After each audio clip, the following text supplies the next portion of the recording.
Hi sir. I hope you really enjoy the food. நம்ம ரெஸ்டாரண்ட்டை பத்தி ஒரு ரிவ்யூ கொடுக்க முடியுமா சார்? ஆக்சுவலா இதை நான் சொல்லி ஆகணும். இங்க நான் ரெகுலரா வருவேன். ஆனா இன்னைக்கு சிக்கன் லாலிபாப் நல்லா இல்ல. ஷிட். ஆனா இங்க சிக்கன் லாலிபாப் சூப்பரா இருக்கும். Really sorry sir. இன்னைக்கு இப்படி ஆனதுனால வேணும்னா உங்க சிக்கன் லாலிபாப்பை நான் உடனே ரீப்ளேஸ்மெண்ட் பண்ணி தரேன் சார். அங்கு சார் அதான் வயிறு ஃபுல்லா சாப்பிட்டேனே. இப்ப சிக்கன் லாலிபாப் கொடுத்தா எப்படி சாப்பிடுறது? சரி சார், அப்ப நான் சிக்கன் லாலிபாப்பை பார்சல் பண்ணி தரேன். நீங்க வீட்ல போய் சாப்பிட்டு பாருங்க.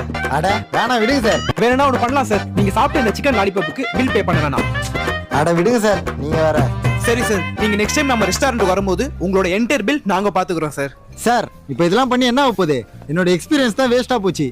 வேணும்னா இப்படி பண்ணலாமா பாருங்க சார். உங்க வீட்டுக்கு தேவையான 1 month மளிகை சாமாவை நாங்க அரேஞ்ச் பண்ணி கொடுக்குறோம். 1 மாசத்துக்கா? அது உங்களுக்கு ஓகே தானே சார்? நீங்க ஹாப்பி தானே? சார் இதெல்லாம் பண்ணதால இப்ப என்ன சார் ஆக போகுது? விடுங்க சார், நீங்க வேற. சரி okay sir. Sir sir sir sir